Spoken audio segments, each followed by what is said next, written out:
Bismillahirrahmanirrahim. Assalamualaikum warahmatullahi wabarakatuh.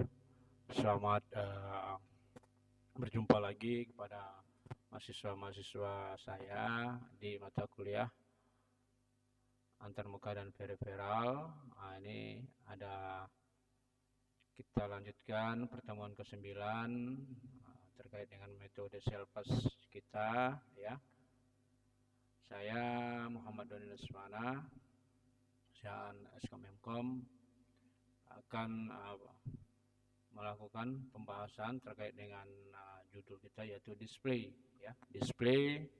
Nah, ini bahannya. Nah, display ini kita lihat dulu urut ya, apa pengertian display. Kemudian nanti kita bahas di modulnya, ya. Nah, display ini ialah, ini saya besarkan dulu, perangkat output visual yang digunakan untuk menampilkan informasi dalam bentuk gambar, teks, video, kemudian grafik.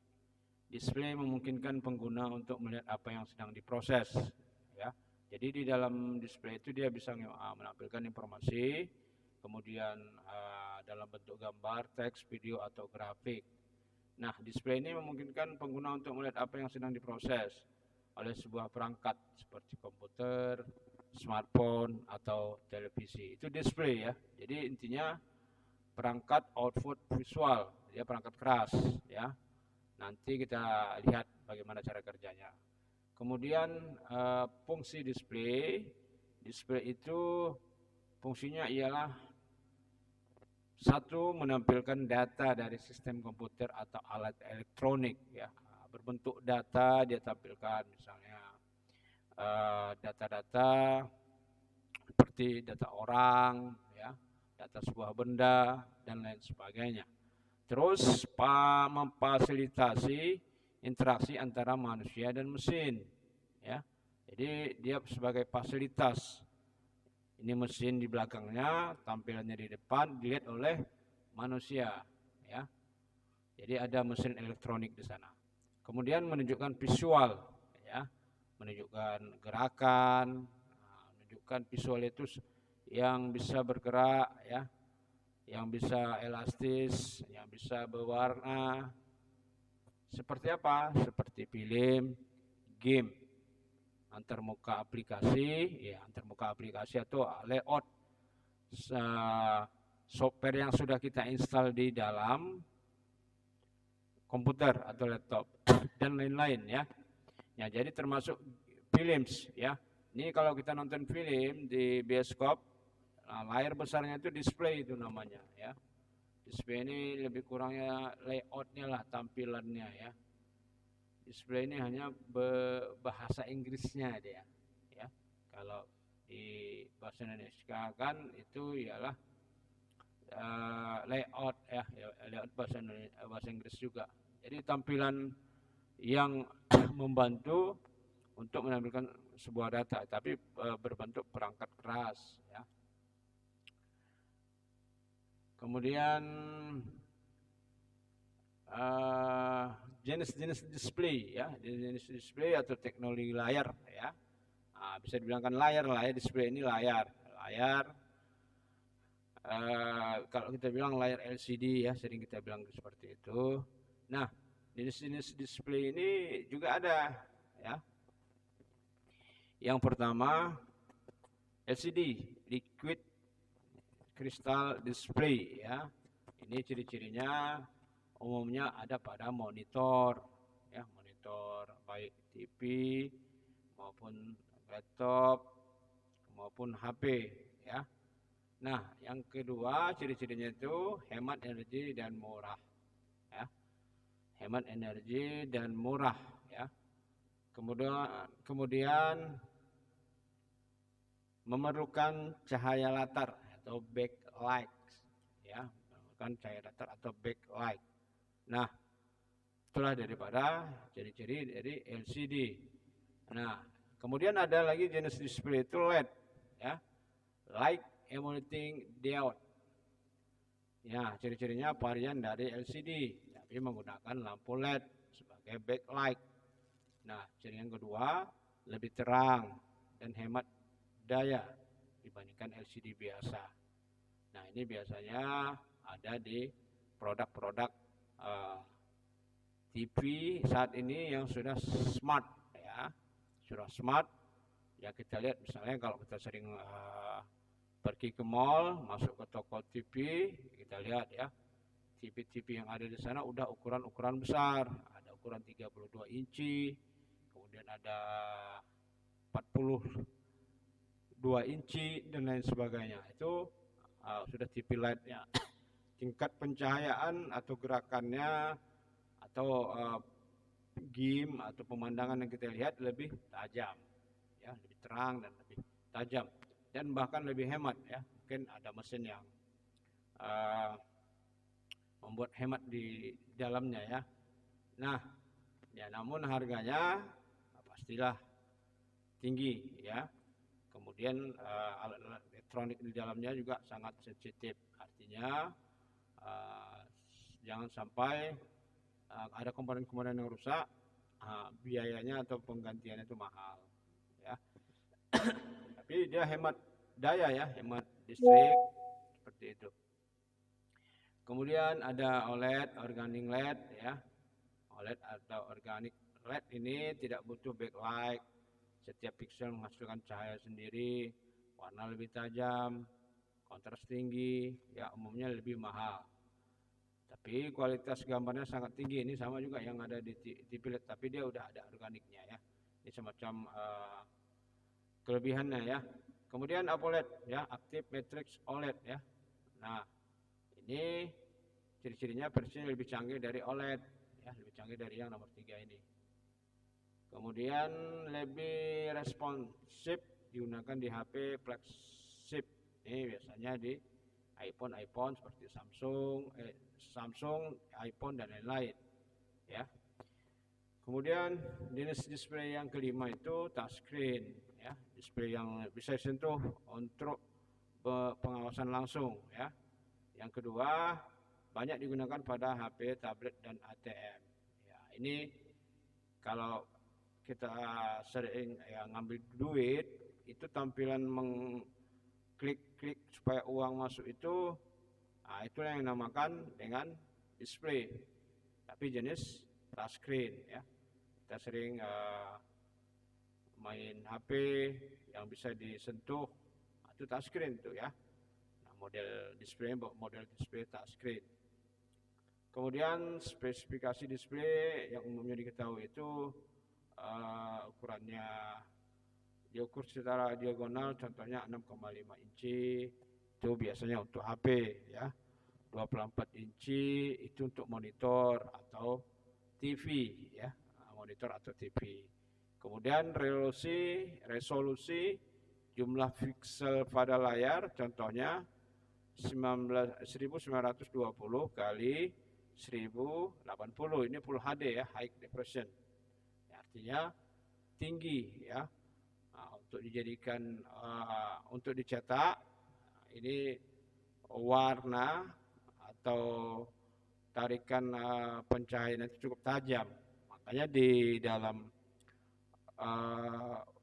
flare atau pamflet iklan yang ada di jalan itu memakai itu untuk memfoto bendanya itu bukan kamera biasa, ya. Kameranya bahkan bisa di harga 15 sampai 20 juta, bahkan di atas itu. Nah, jadi orang-orang perusahaan yang suka dengan jasa pemotretan, dia pasti mengeluarkan biaya yang cukup besar untuk membeli kamera, ya. Karena kan nanti itu sebagai investasi, ya, untuk ke depan, karena dia tahu banyak kolega-kolega dia membutuhkan gambar-gambar yang berkualitas tinggi untuk marketing, ya, umpamanya di dalam sebuah iklan, ya, yang kita lihat di jalan. Makanya iklan di jalan itu ketika dipasang itu dari jauh pun nampak, ya, jelas. Ya, apalagi sekarang itu udah ada kualitas 4K, ya, seperti sebelahnya 3840 kali 2160 ya. Ini kualitasnya lebih tinggi daripada Full HD. Kemudian refresh rate, seberapa sering gambar di refresh per detik, contohnya 60 Hz, 120 Hz, 140 Hz ya.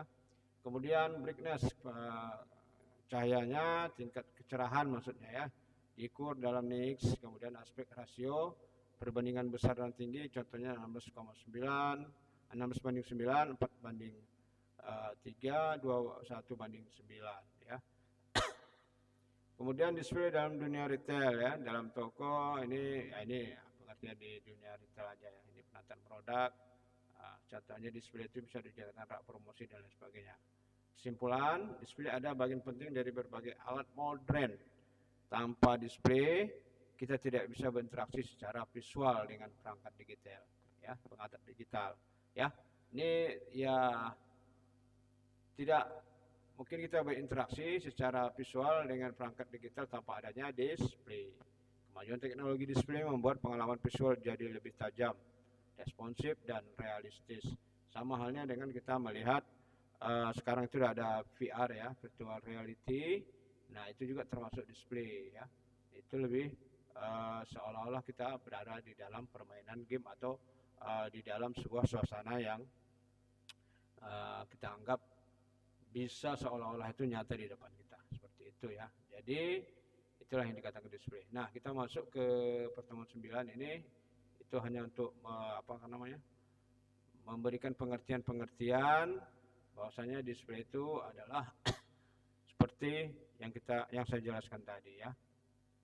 Nah, ini display interfacing LCD ya. Ini saya sudah jelaskan tadi ya, ada LCD atau liquid crystal display. Nah, ini bagian-bagian LCD liquid crystal display itu adalah diantaranya satu, lapisan terpolarisasi ya, nanti kita lebih enaknya lihat gambar aja nanti ya, ini saya jelaskan aja.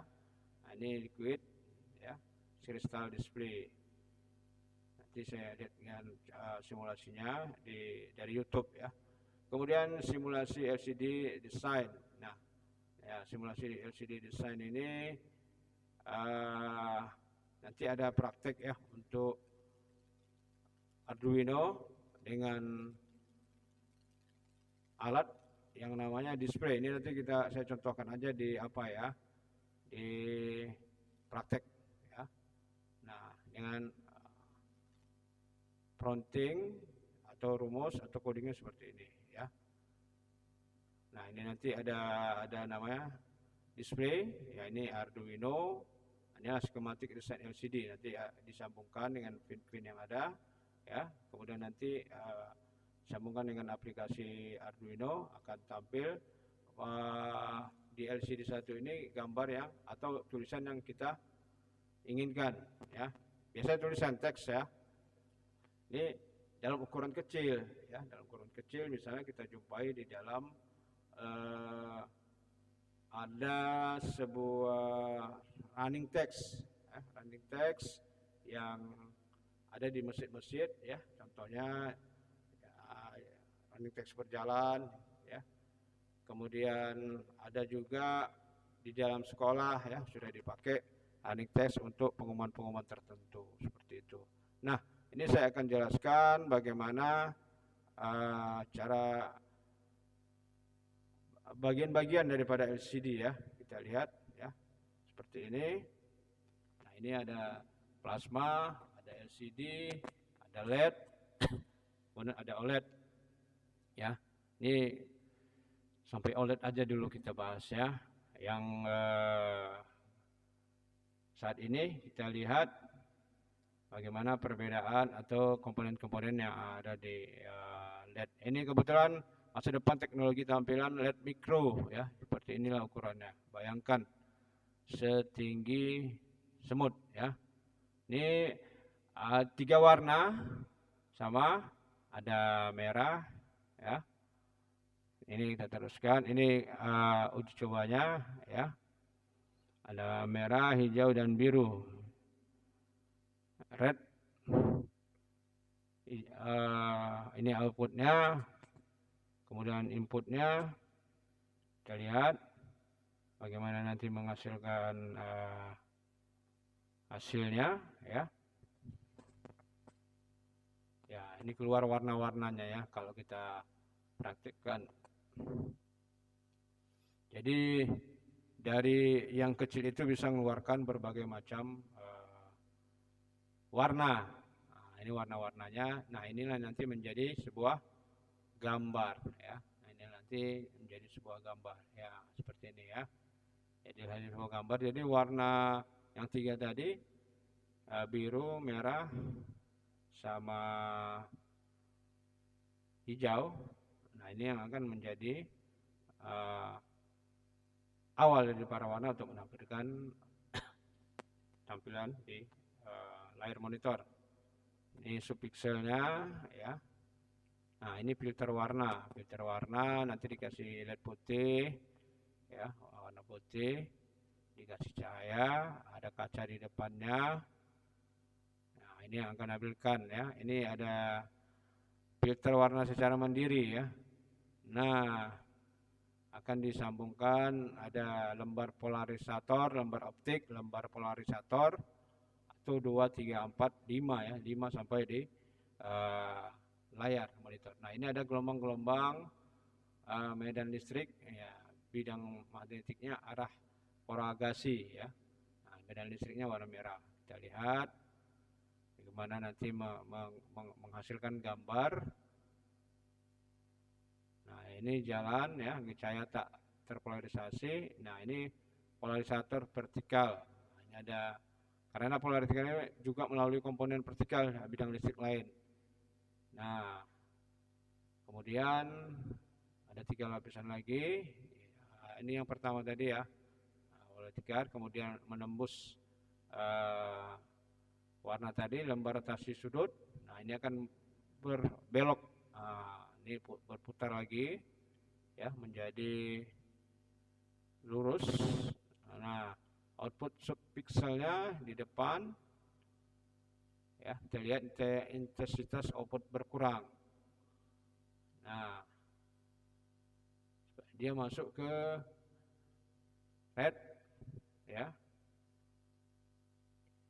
ke merah, hijau, dan biru. Nah, ini nanti menghasilkan warna kuning, kemudian warna-warna lain ya. Kita lihat tadi ini kuning nih. Nah, ini kuning, ada kuning muda, ada abu-abu, ada coklat. Nah, dengan pencahayaan tadi ya, keluar gambar itu. Keluar warna-warna ini maksud saya. Nah, dengan kecepatan medan magnet yang tinggi, ini ada kristal cair ya. Nah, ini ada baterai, kemudian nah ini searah jarum jam apanya ya, berlawanan arah jarum jam yang hijau muda ya, dengan warna pink dia searah jarum jam. Jadi ada perlawanan ya. Ini ada pergeseran 90 fasa. Nah, di situ juga ada medan listrik. Nah, ini ada lapisan-lapisannya, terjadilah merah. Jadi kalau kita lihat di dalam warna abu-abu dan kuning ini ada piksel paling kecil yaitu 3 tadi, hijau, merah, dan biru. Seperti itu ya. Kuning, abu-abu, ini ada perbedaannya. Nah, inilah piksel-piksel itu bisa menampilkan tampilan di display atau di layar. Seperti ini ya. Nah, ini ada gambaran prisma, kemudian ada beberapa lapisan ya, 1, 2, 3, 4, 5, 6, 7, 8 sampai ke warna hitam tidak sempurna. Misalnya ini tampilan di displaynya ya. Nah, seperti itulah cara kerja komponen-komponen yang ada di display ya, yang ada di display. Demikian penjelasan dari saya. Ini nanti kita praktek. Ini contoh kecilnya saja melalui LCD yang kita kaitkan dengan Arduino. Ya. Ini bisa dibaca. Jika ada pertanyaan nanti bisa WA atau di dalam grup. Terima kasih. Saya akhiri. Alhamdulillah. Assalamualaikum warahmatullahi wabarakatuh.